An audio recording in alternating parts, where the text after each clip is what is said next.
Sub cry cry weep weep. Is everything alright, Box? You have engaged your crying mode. I'm not crying. I'm just cleaning out my inner circuits. Box, tell me the truth. I would prefer to avoid another fiasco like the one we had last week. Well, I'm sad because this is our last episode of Psyc Talk. I see. No wonder why I saw you walking out of Dr. Cox's office in tears. That was a counseling session. How in the internet did you see that? Cheer up, old bean. There will always be other classes and subjects we can talk about together. You really think Dean will let us have another show, even after that prank I pulled on him? Absolutely. So keep your chin up and let's make this a good one. You've got it, dude. So before we make this a soap opera, let's check out what we will talk about for this episode. Today we will be discussing social cognitive development, a conclusion to the theme of individuality. So far we have talked about psychosocial development and learning styles, all having to do with identifying what kind of a student your little human is. Now that you have identified your student, what then? What comes after you have learned how your student works and how you can work with them? Now we will learn about the social cognitive theory that deals with self-efficacy, self-regulation and achievement. We will go through all three of these important aspects of what makes up this theory. To give you some background, the people who proposed this theory were Neil E. Miller and John Dollard. The simple definition of the theory would be an explanation of how people learn to become self-regulated learners through the interactive effects of their personal characteristics, behaviors and social reinforcement. Let's start with looking at self-efficacy. This is talking about how capable or prepared we think we are handling particular kinds of tasks. For example, Dr. Warfel will most likely feel a high sense of self-efficacy if she was asked to teach a lesson in some area of psychology in front of a chapel-sized audience, but feel a low sense of self-efficacy if asked to lead a 20-mile biking marathon in Chicago during the middle of winter. Boy, I'd like to see that happen. Box, you need to not speak your mind like that. Sorry, not feeling a high sense of self-efficacy in that area. Blimey.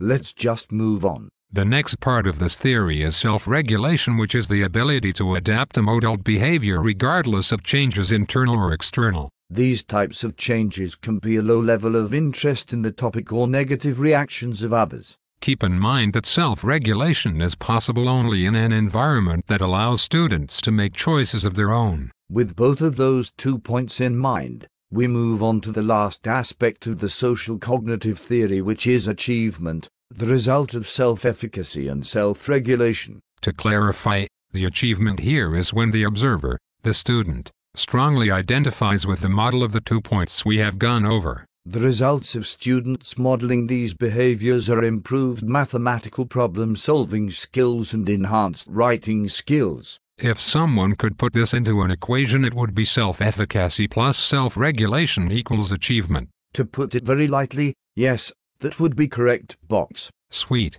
I'm on my way to Winners Street. Such high hopes. Now we conclude with our final address to the future human teachers of tomorrow. Yup, time to insert your thinking chips and start processing. Self-efficacy is not too far connected from self-esteem, another important aspect to a student prospering in the classroom, and in life no less. If you're going to be a teacher one day, you've got to be the Mickey to their Rocky Balboa. For those of you who are not as movie addicted as our friend Box, hey, the teacher must be the support corner or the encourager. Telling a student that they did a bad job on their work is not exactly encouraging. Rather, chaps, if you tell them to try harder and show them how to do so, then you will see improvement for certain. You know your student. You can encourage them in the right direction that appeals to them the most. And of course, one more time for the sake of our motto. Not everyone is the same. Well, friends, that is all the time we can give you today. Wait, Bulb. What is it, Box? Remember that adventure circuit that I was talking about last week? Yes, I do remember. What are you up to now, Box? I found it. You did what? Adventure mode, activate. Come on, Robin. To the Batcave. We haven't one moment to lose.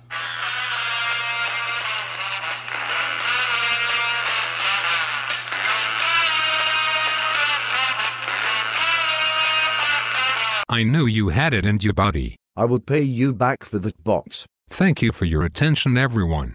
See you on the internet.